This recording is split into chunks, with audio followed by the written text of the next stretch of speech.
Welcome to Wind Down Wednesday. Here are your hosts, Jeffrey Tobias Halter and Amanda Hammett. Well, good afternoon. Today we are talking with Michelle Travis about the connection between gender equity at work and gender equity at home, specifically how gender role stereotypes get ingrained at a very young age, and what working parents can do to disrupt gender stereotypes in order to create a more gender equitable world. I'm Jeffrey Tobias Halter, and today I'm enjoying a nice, dry Portuguese rosé. Got to try different things. And so, I love my rosé, the iced tea of wine. And so enjoying this on a nice summer day. Amanda, what's your beverage today? Well, I'm not drinking iced tea. I'm drinking something, little heavy for the weather, but I'm drinking a nice Canary Island Tinto, which is a red wine from Spain. Ooh, so I have it on my desk if that tells you where we are in the day.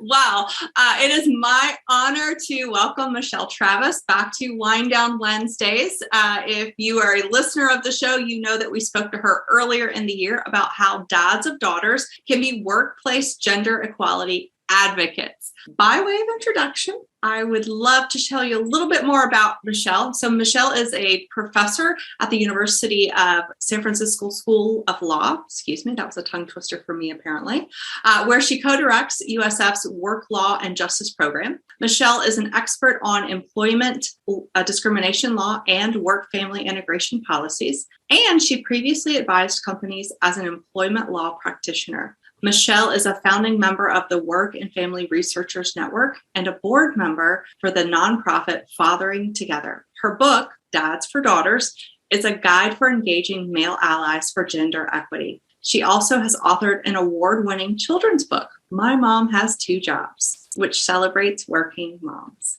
Well, Michelle, welcome back to Wine Now Wednesday. What's your beverage of choice today?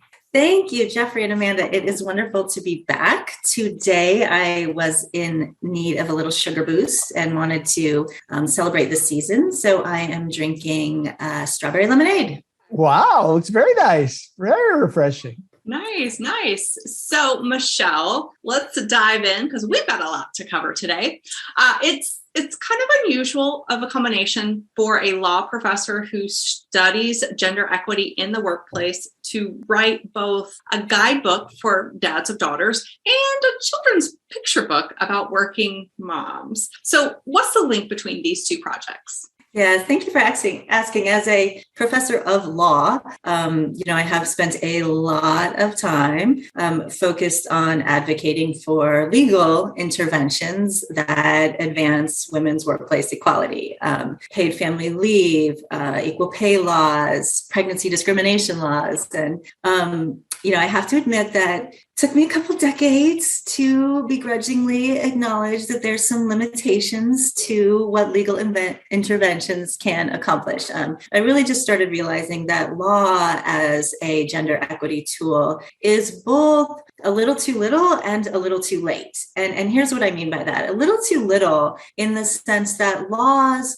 often focus primarily on women and primarily on the workplace. And that misses the importance of engaging men in gender equity conversations, right? We need commitment from male leadership to accelerate progress. And it also misses the connection between gender equity at work and gender equity at home, right? They're integrally related. One really, I think, depends on the other. And so that's why I wrote the book about fathers, right? Really as an invitation for dads to become stronger gender equity advocates, both at work and at home. Dads are just a really key player in advancing our gender equity goals. And laws, on the other hand, I think are also what I say as a little too late in the sense that laws cannot really get at the underlying gender stereotypes and biases that shape gendered education decisions and shape gendered career paths and shape gendered conceptions of leadership and shape gendered interactions at work, right? And that's because, Jeffrey, as you mentioned, gender role stereotypes get ingrained at a really young age.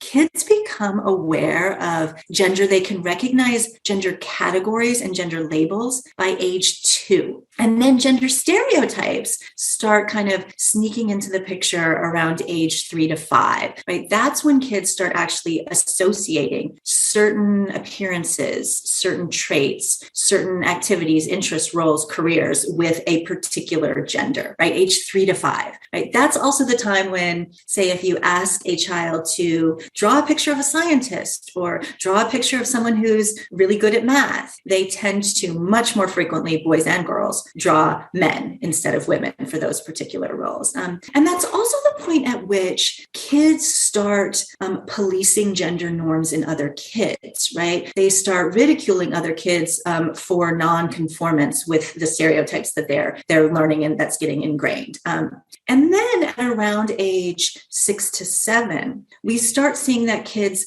are not only viewing certain jobs as gendered, but they also start viewing male gendered jobs like business executive was one example in a study as higher in status than female gendered jobs, right? So by age 6 to 7, we have gender stereotypes around careers that are not just drawing lines, but drawing a hierarchy, right? So we have this kind of very small window of time, I think, to kind of get in there before this gets solidified and try to disrupt its formation, which I tend to think is a little easier in some ways than trying to, override these ingrained notions as adults.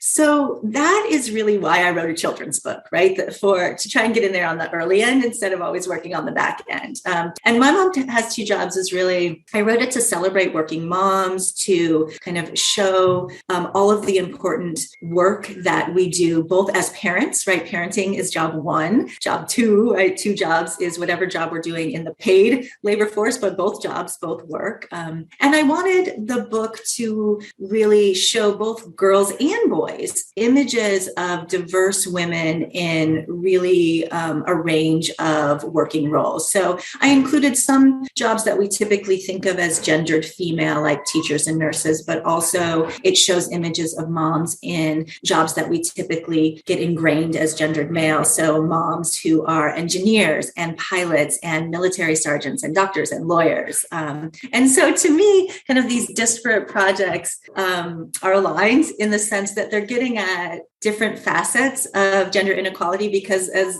we all know, it is a multifaceted challenge.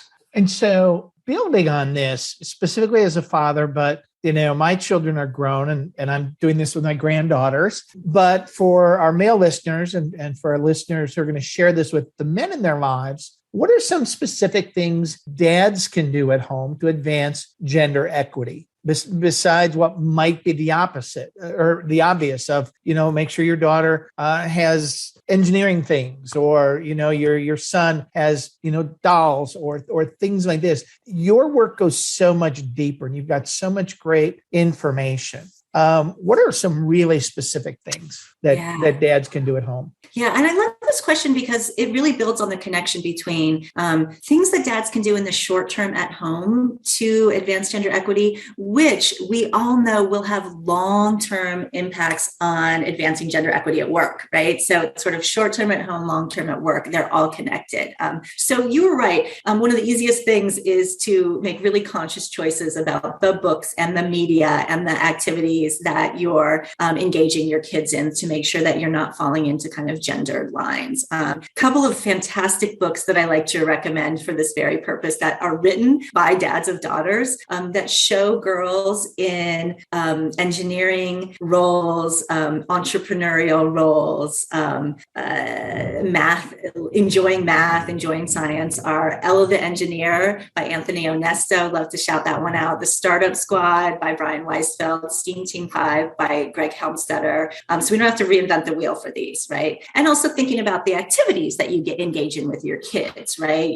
With your daughters, go out and build something or do a science experiment or, compete really fiercely at a video game with your daughter, right? And with your son, engage them in caregiving, right? Get them a pet, right? And have them take full care of that pet. So you're right. I think that's the starting place. But there's some other things that I think are also concrete, easy to do, but have a big impact as well. So let me add a couple to that list. So one is that I think it's actually really important to, as a dad, be outspoken, particularly with your colleagues at work, about your role as a dad. So about your work-family integration moments, make them visible. So for example, if you are leaving a meeting early at work because you have to pick up your kid at daycare because daycare closes at 5 o'clock, don't just, quietly exit the meeting. Actually loudly say, I have to leave this meeting early because I have to pick up my kid at daycare because daycare closes at 5 o'clock.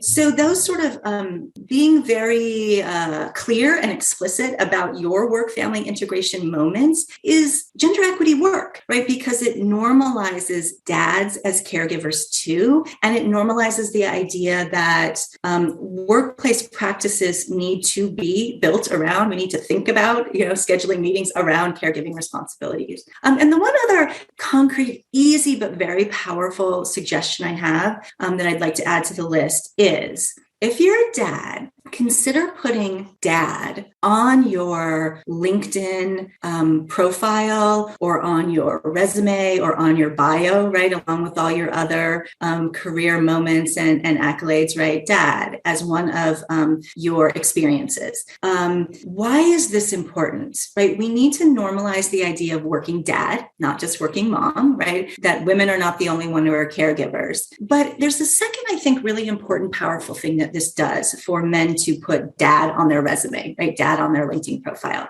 It validates the notion that parenting is work, right? And it's a labor of love for sure, right? But it is work. And that is critical for gender equity for one particular reason is we see that employers historically, I think, haven't taken seriously the notion that when you are at home caring for kids, when women primarily historically have taken time off of their careers to care for young kids or take maternity leave, for example, right? They are actually building really relevant workplace skills, right? They are building project management skills, crisis management skills, budget management skills, innovation, empathy, patience skills, right? Which are all leadership skills.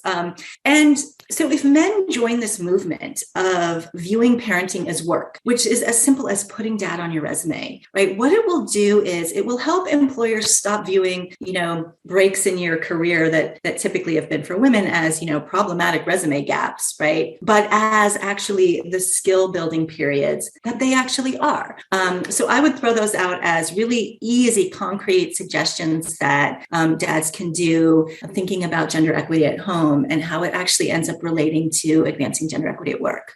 So, Michelle, if dads want more resources about connecting their professional and parenting roles, or they want to find other ways to support gender equity, where can they go? Yes.